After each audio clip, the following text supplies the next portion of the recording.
भुशुंडी रामायण अनसुनी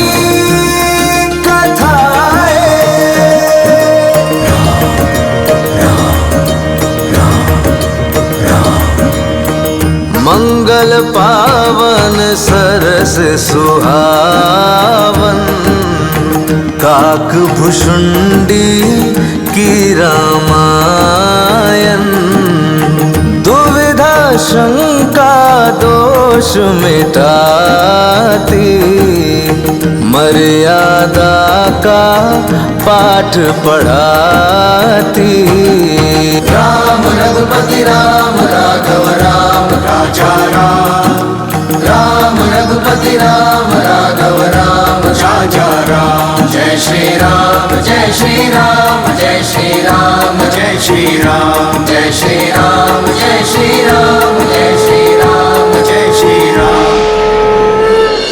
महाराज के पास तो मेरे लिए समय रहता ही नहीं। आजकल हमें भी महाराज का शेष समय ही प्राप्त होता है सुमित्रा, वही समय जो कौशल्या दीदी के यहाँ से आने के बाद छूट जाता है। ये सत्य नहीं है क्या कहीं? और ये तो तुम्हें भी ज्ञात है कि महाराज सबसे अधिक तुमसे प्रेम करते हैं। यदि आप दोनों को ऐसा लगता है तो आज से ना तो हम महाराज से मिलेंगे और ना ही हम राम को अपने पास बुलाएंगे।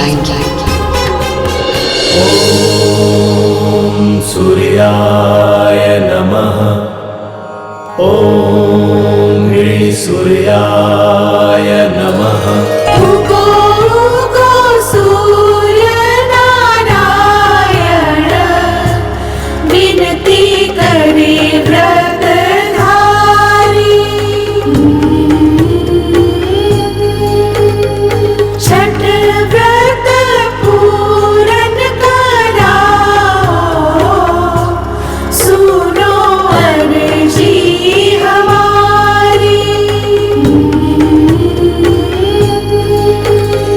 छठ व्रत बड़ा ही निराला मन की कामना पुराए।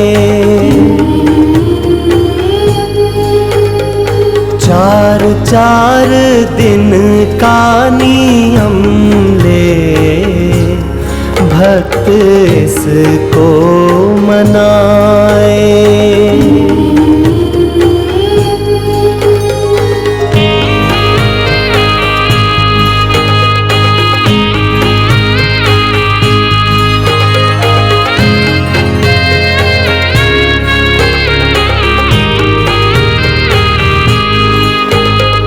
सूर्यवंश के सूर्य राम ने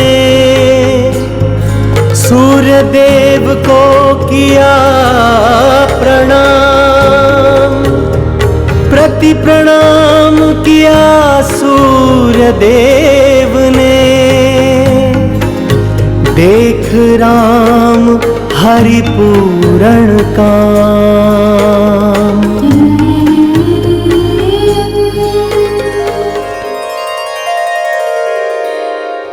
मैं धन्य हो गया प्रभु, आपके द्वारा भेजा गया धान रूपी प्रसाद को पाके मैं धन्य हो गया प्रभु।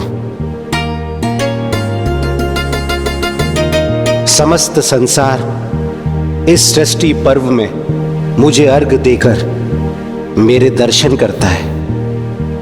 इसी पर्व की रीति अनुसार जब आप स्वयं मुझे अर्घ देंगे तो मेरे लिए बड़े सौभाग्य की बात होगी प्रभु। ओम ह्रीं त्रिग्मरसमये आरोग्यदायी सूर्याय आदित्याय स्वाहा।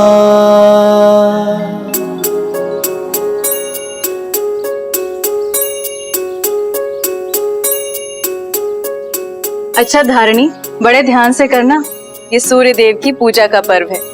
छठ व्रत में पूर्ण शुद्धता और पवित्रता का ध्यान रखना पड़ता है। जी महारानी जी, हम सब ध्यान रखेंगे।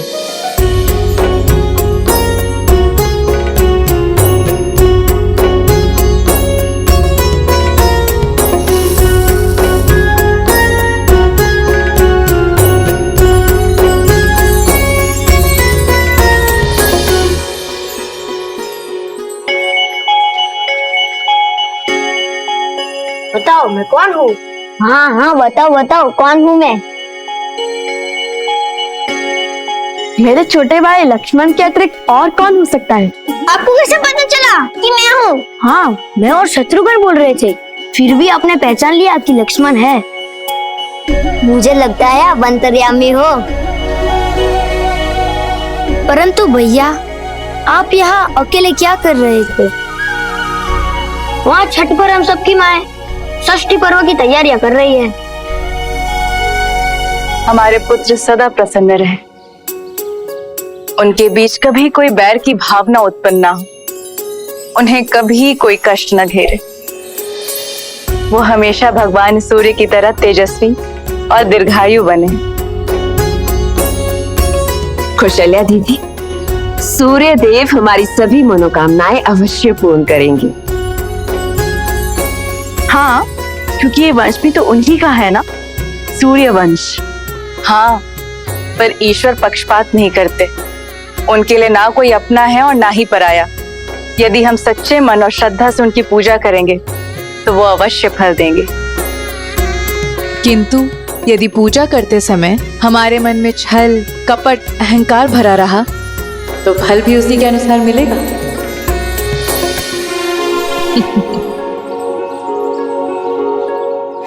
क्षमा सूर्यदेव, यदि हमसे कोई भूल हो जाए तो हमें क्षमा कर दीजिएगा प्रभु। हाँ सूर्यदेव, हमारी आपसे यही प्रार्थना है कि समस्त संसार पर आपका प्रकाश हमेशा बरसे।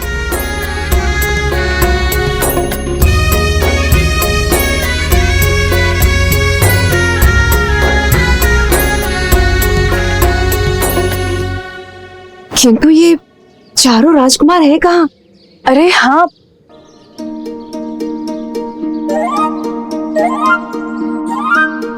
पुत्र राम, राम लल्ला, कहाँ हो तुम? भरत, पुत्र भरत, लक्ष्मण, शत्रुघ्न, कहाँ हो? राम लल्ला, कहाँ हो तुम? सुन रहे हो भ्राताओ, लगता है माताओं के बीच में मित्रता हो गई है। उजियारा हो गया बड़े भैया, उजियारा हो गया। कह रहे थे ना बड़े भैया, रात्रि के अंधकार वो क्या था, प्राप्त है। ये शत्रुघ्न बहुत नटखट हो गया है। नटखट क्या, सत्य तो कहा मैंने। राम, कहाँ हो तुम? चलो, माताएं बुला रही है। हाँ हाँ। राम माताश्री। क्या हुआ माते, आज सबने हमें बुलाया, कोई विशेष कार्य? आज सूर्य पूजा है, आज छठ पर्व है, आप सबको भाग लेना है। आज कुछ न कुछ कार्य करवाना है। हाँ हाँ करवा लेंगे। भरत भैया पूरी बनवा लेंगे, राम भैया खीर बनवा लेंगे और लक्ष्मण भैया मिठाई बनवा लेंगे। अच्छा, तो आप क्या करेंगे? इन सबको सिखाएगा कौन? मेरी देखरेख में तो सब कुछ बनेगा, है ना बड़ी माँ? हाँ, सबसे बड़े रसोइया तो यही है ना? रसोइये जी, आज ये सब नहीं बनेगा। आज रात्रि भोजन में केवल काशी फल और भात, इसी का सेवन करना है। और वो भी पंगत में बैठकर पिता महाराज के साथ। ओहो, काशी फल की सब्जी कौन खाता है? आप लोग भी कुछ खाने वाले होगे ना? नहीं शत्रुघ्न, आज हम लोग भोजन ग्रहण नहीं करेंगे। आज संध्या काल से अगले 6 प्रहर तक, अर्थात परसों सूर्योदय तक निर्जला व्रत रहेंगे। यदि ऐसा है माते, तो इस पर्व पर हम चारों भाई आपके कार्य में क्या सहयोग कर सकते हैं? बहुत सारे कार्य हैं। राजभवन के देवालय को स्वच्छ करवाना, मंदिर के प्रांगण को पुष्पों और पताकाओं से सजवाना, शिवलिंग का अभिषेक करवाना, देवी देवताओं की प्रतिमाओं का विधिवत श्रृंगार करवाना।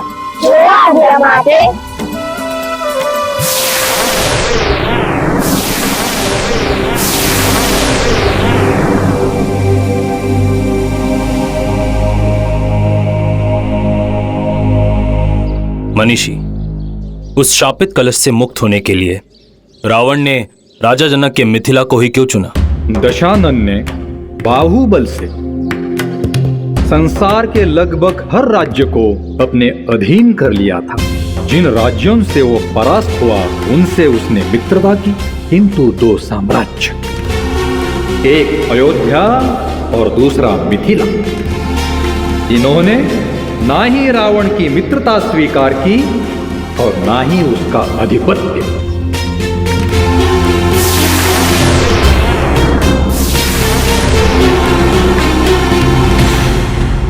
इसलिए इन दोनों राज्यों को रावण अपना शत्रु मानता है।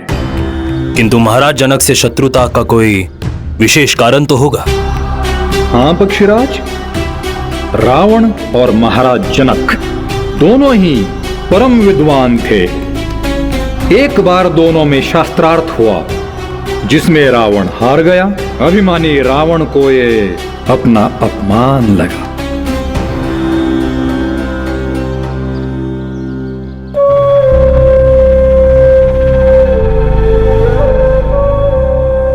हमें पराजय स्वीकार नहीं है महाराज जनक।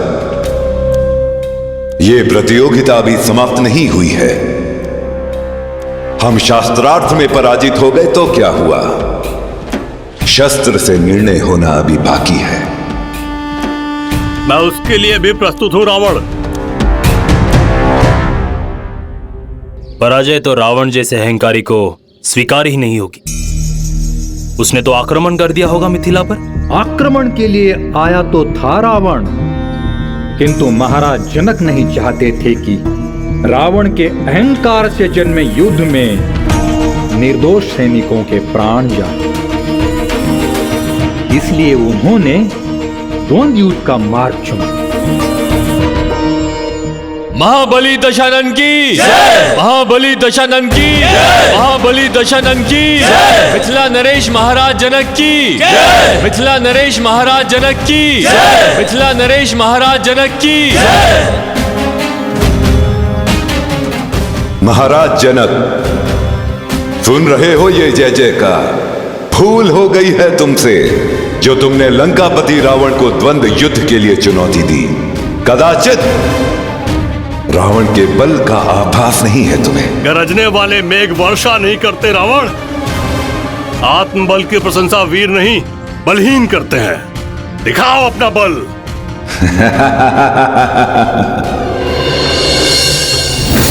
रावण, ये धर्म का बल है, न्याय, आस्था, भक्ति और योग का बल है। तुम जैसे अधर्मी कितनी भी कठिन तपस्या करें, इसे प्राप्त नहीं कर सकते।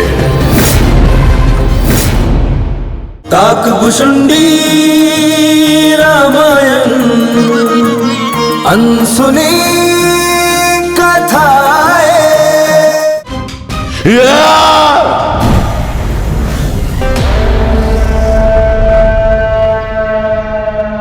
रावण है हम, अहम ब्रह्मास्मि। चिल्लाओ मत रावण, वार करो।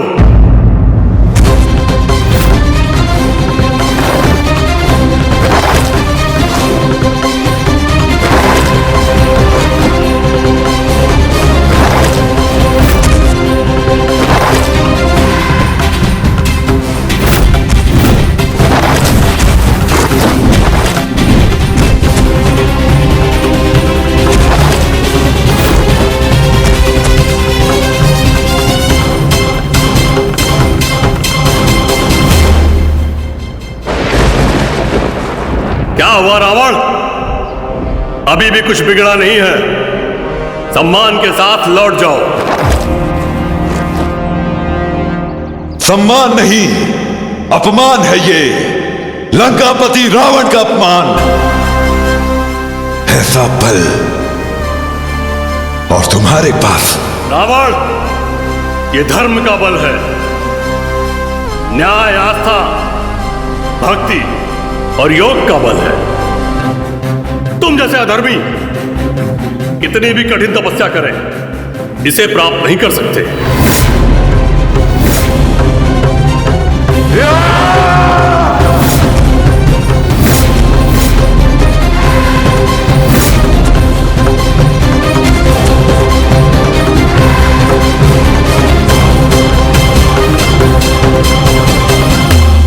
तो क्या द्वंद युद्ध में रावण ने पराजय स्वीकार कर ली? रावण को ना चाहते हुए भी पराजय स्वीकार करनी पड़ी, क्योंकि महाराज जनक ने रावण को एक बार नहीं अपितु 11 बार पराजित कर दिया। लंकेश रावण शास्त्रार्थ और द्वंद्व युद्ध दोनों में ही पराजित हो चुके हैं आप, और आपके राज्य विस्तार की नीति से संपूर्ण आर्यवर्त के राजा आपसे असंतुष्ट हैं, और वे युद्ध में पराजित हुए जैसे कि आप लंकेश को दंडित करने का आग्रह कर रहे हैं महाराज। हमें स्वीकार है, युद्ध में पराजित हुए राजा के साथ जैसा व्यवहार किया जाता है, हमारे साथ भी वैसा ही व्यवहार किया जाए। हमारा राज्य, हमारी संपत्ति ले सकते हैं आप, हमें मृत्यु दंड दे सकते हैं आप। रावण, आप महर्षि विश्रवा के पुत्र हैं, आप विद्वान हैं, बलवान हैं। आपकी विद्वता और बल का हम सम्मान करते हैं। हम मात्र इतना चाहते हैं कि आप धर्म के पथ पर चलें और एक राजा का कर्तव्य निभाएं और अपनी प्रजा को सुख, ऐश्वर्य और अच्छे संस्कार दें। हम आपको क्षमा करते हैं। नहीं, हमें क्षमादान नहीं चाहिए। रावण है हम, किसी की दया की भीख नहीं चाहिए हमें। क्षमादान हमारे लिए मृत्यु के समान है। यदि कुछ देना ही चाहते हैं तो मृत्यु दंड दीजिए हमें। रावण, रावण, रावण, रावण।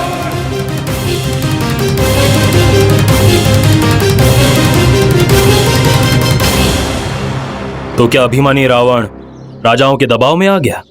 अभिमानी का अभिमान टूटना जीवन समाप्त होने जैसा है।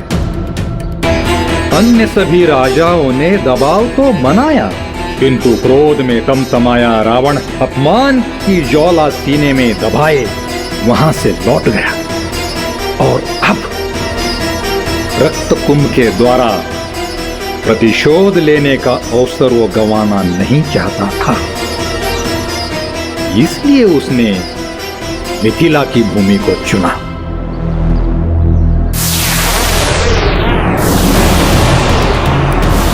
दशानन रावण श्रापित कलश को लेकर मिथिला की ओर निकल पड़ा।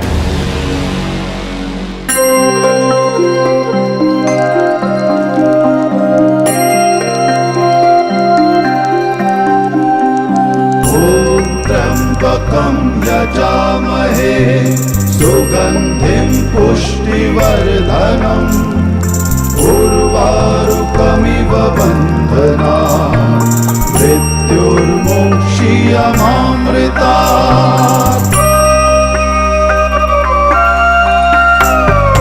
ॐ नमः शिवाय। आप और आपके श्री राम की लीला तो हमें समझ ही नहीं आती। आप अपने प्रभु में ध्यान लगाए रहते हैं और आपके प्रभु आपकी ही पूजा कर रहे हैं। प्रभु अपने भक्तों को सदा आदर सम्मान देते हैं। जैसे भक्त के हृदय में भगवान बसते हैं, वैसे ही भगवान के हृदय में सदा भक्त का ही ध्यान रहता है। राम भैया, हम ये षष्ठी माता का पर्व क्यों मनाते हैं? शत्रुघ्न, इस षष्ठी पर्व के माध्यम से हम प्रकृति को, पर्यावरण को तथा आसपास के वातावरण को नमन करते हैं, धन्यवाद देते हैं। काकभुषुंडी रामायण अनसुनी कथाएं। राम भैया, हम ये षष्ठी माता का पर्व क्यों मनाते हैं? शत्रुघ्न, हमारे सनातन धर्म में जितने भी पर्व तथा त्योहार मनाए जाते हैं, उन सब का मानव जीवन के हित से जुड़ा हुआ कोई ना कोई उद्देश्य अवश्य होता है। इस षष्ठी पर्व के माध्यम से हम प्रकृति को, पर्यावरण को तथा आसपास के वातावरण को नमन करते हैं, धन्यवाद देते हैं। किंतु भैया, माँ ने बताया था कि संतान की दीर्घायु, स्वास्थ्य और निरोगी काया के लिए ये व्रत रखते हैं। हाँ, और संतान की सुख समृद्धि एवं सुरक्षा के लिए माता ये व्रत करती है। सत्य ही तो कहा है माताओं ने, हमारा स्वास्थ्य, हमारी दीर्घायु तथा रोगों से सुरक्षा तभी तो संभव है जब हमारा आसपास का वातावरण, हमारी सृष्टि स्वच्छ हो, दूषित ना हो। जल, वायु, अग्नि, धरती तथा आकाश, जब ये पांचों तत्व स्वच्छ होंगे तभी तो हमारा जीवन सुखी होगा और समृद्धशाली होगा। आदि व्याधि से हम सुरक्षित रहेंगे। इन पांचों तत्व को ऊर्जा सूर्य से ही प्राप्त होती है, इसलिए इस पर्व पर हम सूर्य देव की विशेष रूप से उपासना करते हैं। सत्य है, सूर्य उपासना का ये पर्व मूल रूप से पंच तत्वों की उपासना का ही पर्व है और इसे कार्तिक शुक्ल पक्ष की छठी तिथि को मनाया जाता है, इसलिए ये षष्ठी पर्व के नाम से प्रसिद्ध है। राम भैया, ये छठी माता कौन है? छठी माता जगत जननी माता पार्वती के छठवें रूप को माना जाता है, जो कि भगवान सूर्य नारायण की बहन भी है।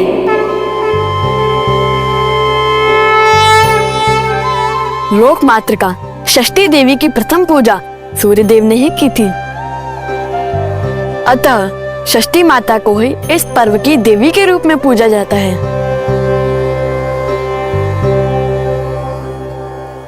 राम भैया, इतना ज्ञान कब और कहां से सीखा? स्वामी, आपके आराध्य श्री राम तो बाल्यावस्था में ही कथावाचक ब्राह्मण की भूमिका निभा रहे हैं। हाँ देवी, आपको कोई शंका है उनके ज्ञान पर? नहीं नाथ, मैं तो आश्चर्यचकित हूँ कि मेरे ही स्वरूप षष्ठी देवी की कितनी सुंदर व्याख्या की है श्री राम ने। ज्ञान का भंडार है श्री राम। मेरे आराध्य प्रभु श्री राम स्वयं आदित्य स्वरूप है। उनका ये ज्ञान कोश उनकी चेतना का ही अंग है। सुंदर सलोने मेरे बाल राम, अधरों पर सदैव मंद हास्य सुशोभित रहता है। मेरे आराध्य प्रभु राम की छवि युगों युगों तक इस सृष्टि पटल पर व्याप्त रहेगी। ये तो सत्य है देव, मन को मोह लेने वाली छवि है रामलला की। श्री राम लल्ला ने पंच तत्वों को इसलिए पूजनीय बताया है क्योंकि यदि मनुष्य को दीर्घायु और स्वस्थ जीवन जीना है तो पर्यावरण को दूषित होने से रोकना होगा। स्वच्छ जल, स्वच्छ आकाश, स्वच्छ वायु, धरा और अग्नि ये धन से भी अधिक मूल्यवान है। जिस दिन मनुष्य ये सत्य जान ले उस दिन उसका जीवन सुखमय हो जाएगा। सत्य है देव, मनुष्य को इन पंच तत्वों के महत्व को स्वीकार कर इन्हें स्वच्छ रखने का प्रयास करना चाहिए। अग्नि तत्व से निर्मित सूर्य एकमात्र प्रत्यक्ष देवता है। सूर्य सृष्टि के पालक है, इसलिए उनकी उपासना युग युगांतर से हो रही है। सूर्य की शक्तियों का मुख्य स्रोत उनकी पत्नी उषा और प्रत्युषा है, इसलिए षष्ठी पूजा में सूर्य के साथ साथ दोनों शक्तियों की संयुक्त आराधना होती है। प्रातः काल में सूर्य की पहली किरण उषा और सायंकाल में सूर्य की अंतिम किरण प्रत्युषा, इन दोनों को अर्घ देकर सूर्य देव को नमन किया जाता है। सूर्य नारायण आरोग्य के देवता है। उनकी रश्मियों में रोगों के कीटाणुओं को नष्ट करने की शक्ति है। कदाचित ऋषि मुनियों ने शोध करके यह ज्ञात कर लिया होगा, किसी दिन सूर्यदेव की ये रोग प्रतिरोधक क्षमता सबसे अधिक हो जाती होगी। संभवतः ऐसे विशेष दिवस से आपका आशय षष्ठी पर्व भी तो नहीं है देवी? हो सकता है स्वामी, परंतु इसकी पुष्टि तो आपके आराध्य श्री राम ही कर सकते हैं। काकभुषुंडी रामायण अनसुनी कथाएं। सहस्त्र बाहु, तो ये तुम हो जिसने हमारी शिव पूजा में विघ्न उत्पन्न किया। हम तुम्हें ढूंढते हुए ही महिष्मति की धरा तक आए हैं। क्यों ढूंढ रहे हो मुझे? हम विशर्वा पुत्र लंकेश रावण हैं। युद्ध करो हमसे, अन्यथा हमारी रक्ष संस्कृति को स्वीकार कर हमारे अधीन हो जा। और यदि मैंने तुम्हें परास्त कर दिया तो?